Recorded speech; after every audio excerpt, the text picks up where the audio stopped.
ॐ भूर्भुवः स्वः तत्सवितुर्वरेण्यं भर्गो देवस्य धीमहि धियो यो नः प्रचोदयात्।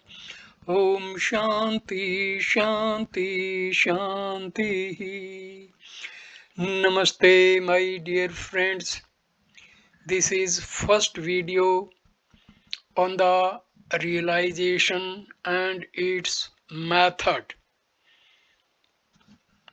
described and explained by Swami Vivekananda in a lecture delivered in America. So let us start the video. Steps to realization. First among the qualifications required of the aspirant for jnana or wisdom come shama and dhamma, which may be taken together. They mean the keeping of the organs in their own centers without allowing them to stray out. I shall explain to you first what the word organ means. Here are the eyes. The eyes are not the organs of vision but only the instruments. Unless the organs also are present, I cannot see, even if I have eyes. But given both the organs and the instruments, unless the mind attaches itself to these two, no vision takes place. So, in each act of perception, three things are necessary. First, the external instrument, then the internal organs, and lastly, the mind. If any of them be absent, then there will be no perception. Thus, the mind acts through two agencies, one external and the other internal. When I see things, my mind goes out, becomes externalized. But suppose I close my eyes and begin to think, the mind does not go out, it is internally active. But in either case, there is activity of the organs. When I look at you and speak to you, both the organs and the instruments are active. When I close my eyes and begin to think, the organs are active but not the instruments. Without the activity of these organs, there will be no thought. You will find that none of you can think without some symbol. In the case of the blind man, he has also to think through some figure. The organs of sight and hearing are generally very active. You must bear in mind that by the word organ is meant the nerve center in the brain. The eyes and ears are only the instruments of seeing and hearing, and the organs are inside. If the organs are destroyed by any means, even if the eyes or the ears be there, we should not see or hear. So, in order to control the mind, we must first be able to control these organs. To restrain the mind from wandering outward or inward and keep the organs in their respective centers is what is meant by the word shama and dhamma. Shama consists in not allowing the mind to externalize and dhamma in checking the external instruments. Then comes the next preparation. It is a hard task to be philosopher. Titiksha, the most difficult of all. It is nothing less than the ideal forbearance. Resist not evil. This requires a little explanation. We may resist an evil, but at the same time, we may feel very miserable. A man may say very harsh things to me, and I may not outwardly hate him for it, may not answer him back, and may restrain myself from apparently getting angry, but anger and hatred may be in my mind, and I may feel very badly towards that man. That is not non resistance. I should be without any feeling of hatred or anger, without any thought of resistance. My mind must then be as calm as if nothing had happened. And only when I have got to that state have I attained to non-resistance, and not before. Forbearance of all misery without even a thought of resisting or driving it out, without even any painful feeling in the mind or any remorse. This is titiksha. Suppose I do not resist and some great evil comes thereby. If I have titiksha, I should not feel any remorse for not having resisted. When the mind has attained to that state, it has become established in titiksha. People in India do extraordinary things in order to practice this titiksha. They bear tremendous heat and cold without caring.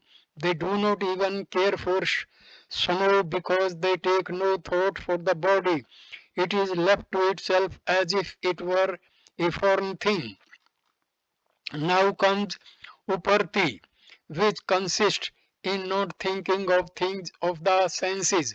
Most of our time is spent in thinking about sense objects, things which we have seen or we have heard, which we shall see or shall hear, things which we have eaten or are eating or shall eat, places where we have lived, and so on. We think of them or talk of them most of our time. One who wishes to be a Vedantin must give up this habit. The next qualification required is Shraddha, faith. One must have tremendous faith in religion and God. Until he has it, he cannot aspire to be a Jnani. A great sage once told me that not only in 20 millions in this world believed in God. I asked him why, and he told me, suppose there is a thief in this room and he gets to know that there is a mass of gold in the next room and only a very thin partition between the two rooms. What will be the condition of that thief? I answered, he will not be able to sleep at all. His brain will be actively thinking of some means of getting at the gold and he will think of nothing else. Then he replied, do you believe that a man could believe in God and not go mad to get him? If a man sincerely believes that there is that immense infinite mine of bliss and that it can be reached, would not that man go mad in his struggles to reach it? Strong faith in God and the consequent eagerness to reach Him constitute Shraddha. Then comes Samadhana, or constant practice to hold the mind in God. Nothing is done in a day. Religion cannot be swallowed in the form of a pill. It requires hard and constant practice. The mind can be conquered only by slow and steady practice. Next is mumukshtavam, the intense desire to be free. Those of you who have read Edwin Arnold, Light of Asia, remember his translation of the first sermon of Buddha, where Buddha says, you suffer from yourself, none else compels, none other holds you, that ye live and die and whirl upon the wheel and hug and kiss. It's it's spoken of agony, its tire of tears, its nave of nothingness. All the misery we have is of our own choosing. Such is our nature. The old Chinaman who have been kept in prison for 60 years was released on the coronation of a new emperor, exclaimed when he came out that he could not live. He must go back to his horrible dungeon among the rats and mice. He could not bear the light. So he asked them to kill him or send him back to the prison, and he was sent back. Exactly similar is the condition of all men. We run headlong after all sorts of misery and are unwilling to be freed from them. Every day we run after pleasure, and before we reach it, we find it is gone. It has slipped through our fingers. Still, we do not cease from our mad pursuit, but on and on we go, blinded fools that we are. In some oil mills in India, bullocks are used that go round and round to grind the oil seed. There is a yoke on the bullock's neck. They have a piece of wood protruding from the yoke, and on that is fastened a wisp of straw. The bullock is blindfolded in such a way that it can only look forward, and so it stretches its neck to get at the straw, and in doing so it pushes the piece of wood out a little further, and it makes another attempt with the same result, and yet another, and so on. It never catches the straw but goes round and round in the hopes of getting it, and in so doing grinds out the oil. In the same way, you and I, who are born slaves to nature, money and wealth, wives and children, are always chasing a wisp of straw, mere chimras, and going through an innumerable round of lives without obtaining what we seek. The great dream is love. We are all going to love and be loved. We are all going to be happy and never meet with misery. But the more we go towards happiness, the more it goes away from us. Thus the world is going on, society goes on, and we blinded slaves have to pay for it without knowing. Study your own lives and find how little of happiness there is in them, and how little in truth you have gained in the course of this wild goose chase of the world. Do you remember the story of Solon and Croesus? The king said to the great sage that Asia Minor was a very happy place, and the sage asked him, "Who is the happiest man?"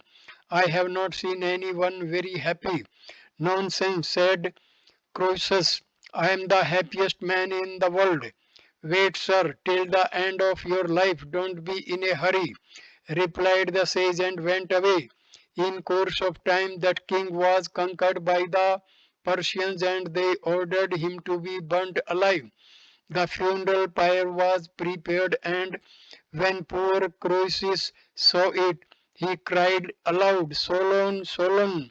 On being asked to whom he referred, he told his story, and the Persian emperor was touched and saved his life. Such is the life story of each one of us. Such is the tremendous power of nature over us. It repeatedly kicks us away, but still we pursue it with feverish excitement. We are always hoping against hope. This hope, this chimera, maddens us. Chimera maddens us. We are always hoping for happiness. There was a great king in ancient India who was once asked four questions, of which one was, "What is the most wonderful thing in the world?" "Hope," was the answer. "This is the most wonderful thing.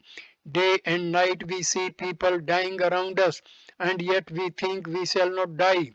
We never think that we shall die, or that we shall suffer. Each man thinks that success will be his, hoping against hope, against all odds, against all mathematical reasoning. Nobody is ever really happy here. If a man be wealthy and have plenty to eat, his digestion is out of order and he cannot eat. If a man's digestion be good and he have the digestive power of a cor- cormorant, he has nothing to put into his mouth. If he be rich, he has no children. If he if he be hungry and poor, he has a whole regiment of children and does not know what to do with them. Why is it so? Because happiness and misery are the obverse and reverse of the same coin. He who takes happiness must take misery also. We all have this foolish idea that we can have happiness without misery, and it has taken such possession of us. What we have no control over the senses. When I was in Boston, a young man came up to me and gave me a scrap of paper on which he had written a name and address, followed by these words: all the wealth and all the happiness of the world are yours, if you only know how to get them.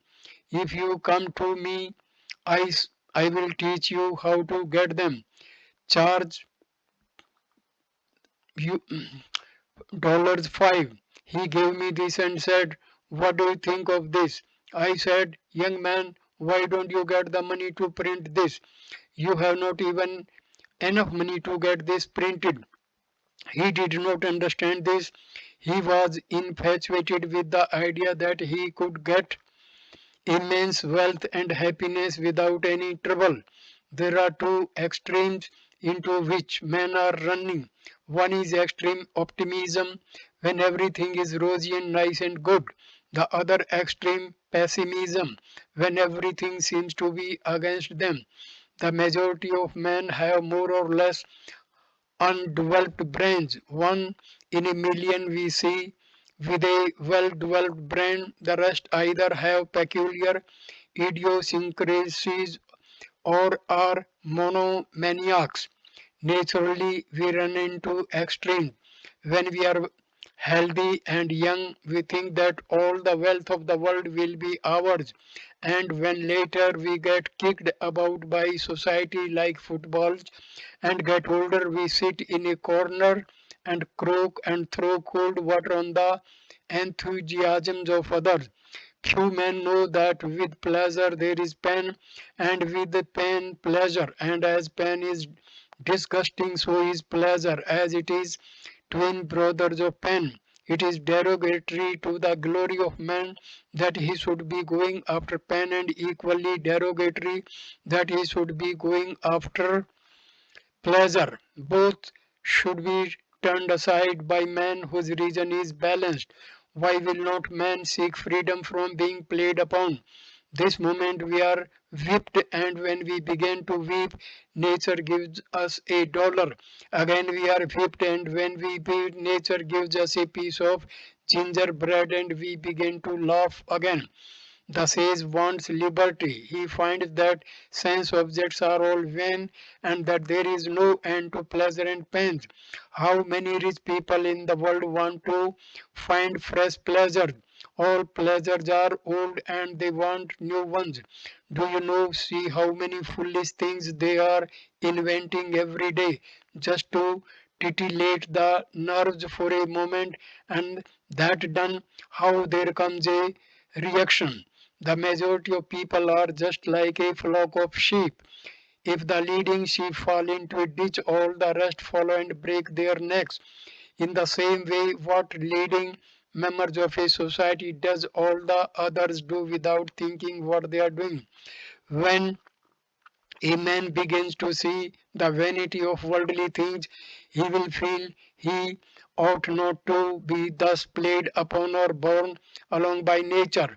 That is slavery. If a man has a few kind words said to him, he begins to smile, and when he hears a few harsh words, he begins to weep.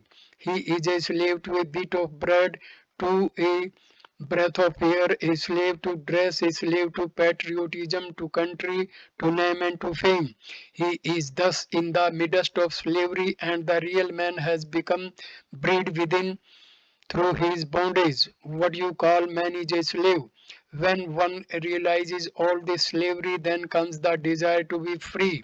An intense desire comes if a piece of burning charcoal be placed on a man's head. See how he struggles to throw it off. Similarly will be the struggles for freedom of a man who really understand that he is a slave of nature. We have now seen what mumukstvam or the desire to be free is. The next training is also a very difficult one. Nitya Nitya Viveka, discriminating between that which is true and that which is untrue, between the eternal and the transitory. God alone is eternal, everything else is transitory. Everything dies, the angels die, men die, animal die, earth die, sun, moon, and stars all die. Everything undergoes constant change. The mountains of today were the oceans of yesterday and will be oceans tomorrow. Everything is in a state of flux. The whole universe is a mass of change. But there is one who never changes, and that is God. And nearer we get to Him, the less will be the change for us, the less will nature be able to work on us, and when we reach Him and stand with Him, we shall conquer nature, we shall be masters of these phenomena of nature, and, and they will have no effect on us. You see, if we really have undergone the above discipline, we really do not require anything else in this world. All knowledge is within us, all perfection is there already in the soul. But this perfection has been covered by nature. Layer after layer of nature is covering this purity of the soul. What have we to do? Really, we do not develop our souls at all. What can develop the perfect? The simply take the veil off and the soul manifests itself in its pristine purity, its natural innate freedom. Now begins the inquiry, why is this discipline so necessary? Because religion is not attained through the ears, not through the eyes, nor yet through the brain. No scriptures can make us religious. We may study all the books that are in the world, yet we may not understand a word of religion or of God. We may talk all our lives and yet may not be better for it. We may be the most intellectual people the world ever saw, and yet we may not come to God at all. On the other hand, have you not seen that irreligious men have been produced from the most intellectual training? It is one of the evils of your Western civilization that you are after intellectual education alone and take no care of the heart. It only makes man 10 times more selfish, and that will be your destruction.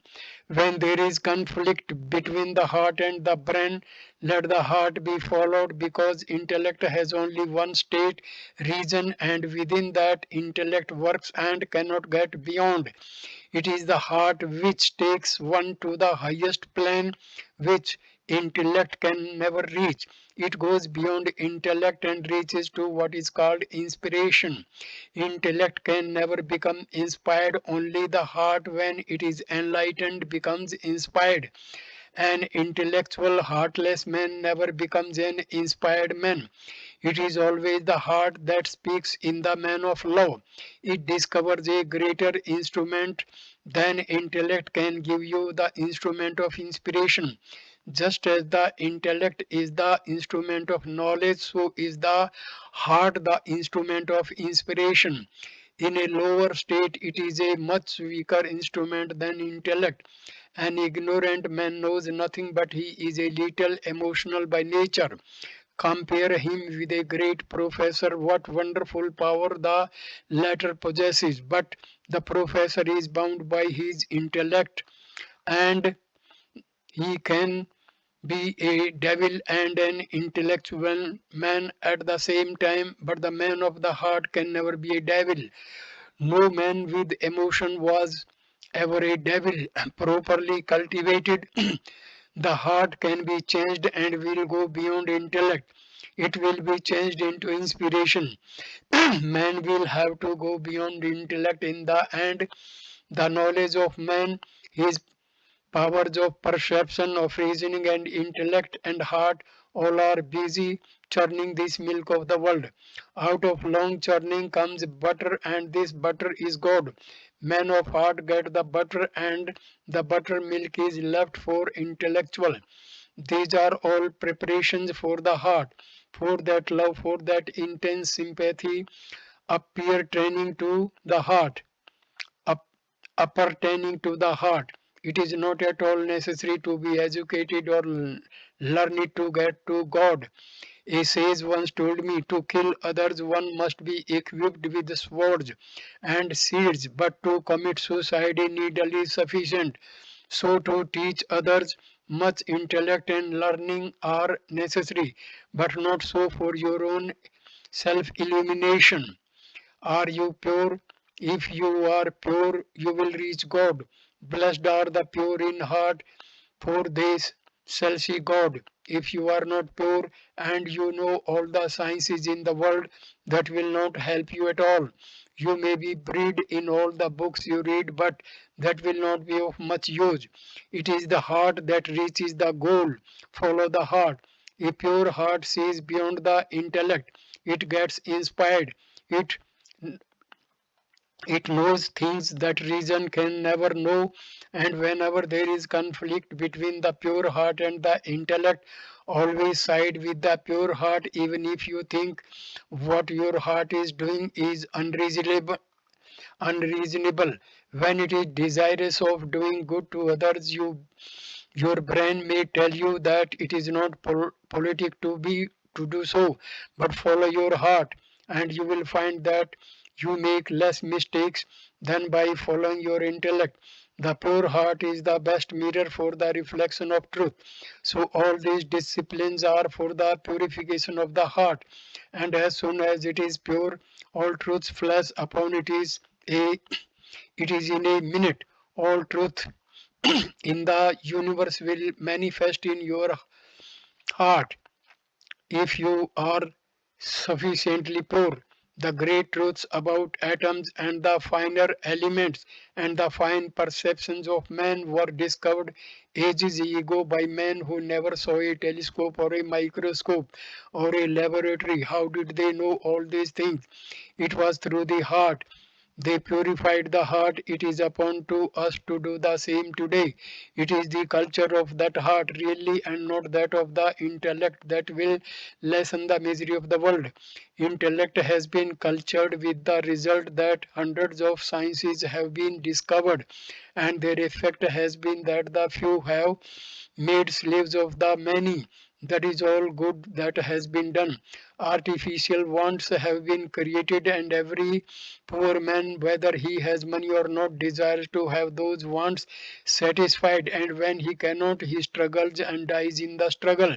This is the result. Through the intellect is not the way to solve the problem of misery, but through the heart. If all this vast amount of effort had been spent in making man purer, gentler, more forbearing, this world would have a thousandfold more happiness than it has today. Always cultivate the heart. Through the heart, the Lord speaks, and through the intellect, you yourself speak. You remember in the Old Testament where Moses was told, take off thy shoe from off the feet, for the place whereupon thou standest is holy ground. We must always approach the study of religion with that reverent attitude. He who comes with a pure heart and a reverent attitude, his heart will be opened. The doors will open for him and he will see the truth. If you come with intellect only, you can have a little intellectual gymnastics, intellectual theories, but not truth. Truth has such a face that anyone who sees that face becomes convinced. The sun does not require any torch, show it. The sun is self effulgent. If truth requires evidence, what will evidence that evidence? If something is necessary as witness for truth, where is the witness for that witness? We must approach religion with reverence and with love, and our heart will stand up and say, this is truth and this is untruth. The field of religion is beyond our senses, beyond our consciousness. We cannot sense God. Nobody has seen God with his eyes or ever will see. Nobody has God in his consciousness. I am not conscious of God, nor you, nor anybody. Where is God? Where is the field of religion? It is beyond the senses, beyond consciousness. Consciousness is only one of the many planes in which we work. You will have to transcend the field of consciousness to go beyond the senses, approach nearer and nearer to your own center. And as you do that, you will approach nearer and nearer to God. What is the proof of God? Direct perception, pratyaksham. The proof of this wall is that I perceive it. God has been perceived that way by thousands before we will be perceived by all who want to perceive Him. But this perception is no sense perception at all. It is super sensuous, super conscious, and all this training is needed to take us beyond the senses. By means of all sorts of past work and bondages, we are being dragged downwards. These preparations will make us pure and light. Bondages will follow from by themselves, and we shall be buoyed up beyond this plane of sense perception to which we are tied down, and then we shall see and hear and feel things which man in the three ordinary states, which waking, dream, and sleep, neither feel nor see nor hear. Then we shall speak a strange language as it were, and the world will not understand us because it does not know anything but the senses. True religion is entirely transcendental.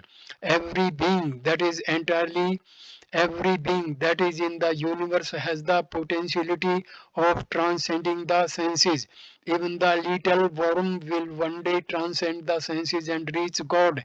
No life will be a failure. There is no such thing as failure in the universe. 100 times man will hurt himself, 1,000 times he will tumble, but in the end he will realize that he is God. We know there is no progress in a straight line. Every soul moves as it were in a circle and will have to complete, and in no soul can go to low but low, but there will come a time when it will have to go upwards. No one will be lost.